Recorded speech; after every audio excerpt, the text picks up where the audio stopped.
হরে কৃষ্ণ কৃষ্ণ কৃষ্ণ হরে হরে, হরে রাম রাম রাম। তো শুধু ভক্তবৃন্দ, সকলের চরণে দণ্ডবাদ প্রণাম। আমি খুব গুরুত্বপূর্ণ একটা শ্লোক আলোচনা করবো আপনাদের সঙ্গে, খুব গুরুত্বপূর্ণ। একবার স্বয়ং যমরাজ, কে? স্বয়ং যমরাজ মহারাজ যুধিষ্ঠির রাজসভায় এসে উপস্থিত হলেন। কার রাজসভায়? যুধিষ্ঠির মহারাজের রাজসভায়। তো তিনি এসে বসেছেন। তো তখন যুধিষ্ঠির মহারাজ স্বয়ং যমরাজকে জিজ্ঞাসা করছেন, হে মহারাজ, আপনাকে এত বিষণ্ণ করে দেখাচ্ছে, এর কারণ? আপনি তো সবাই দণ্ড দান করেন, যারা অপরাধ করে তাদেরকে দণ্ড দান করেন, তা আপনার এই দুঃখের বিষয় কি?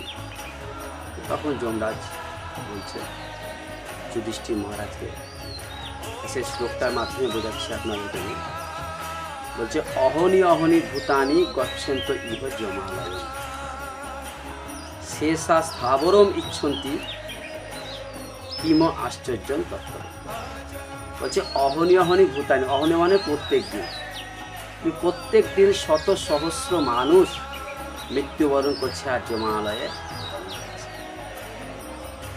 শেষা স্থাবরম ইচ্ছন্তি, শেষা মানে যারা অবশিষ্ট জীবিত থাকে, তারা এই দৃশ্যটা দেখেও তারা সচেতন হয়। স্থাবরম, স্থাবর মানে তারা বিষয় আসক্ত, যে আবার তারা আকৃষ্ট হয়।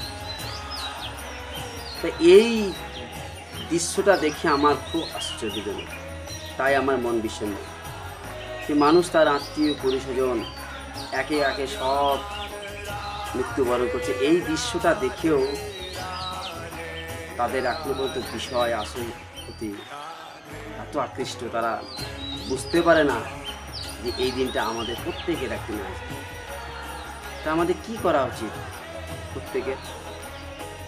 প্রত্যেকের আমাদের এই সত্যটা, পরম সত্যটাকে জেনে ভগবান শ্রীকৃষ্ণের পাদপদ্মে মনোযোগ সহকারে তার সেবা করা উচিত। আর সেই সেবা হচ্ছে হরে কৃষ্ণ কৃষ্ণ কৃষ্ণ হরে হরে, হরে রাম রাম রাম হরে।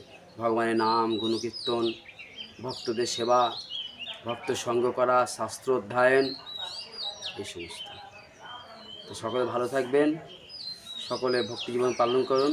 হরে কৃষ্ণ, হরি বল।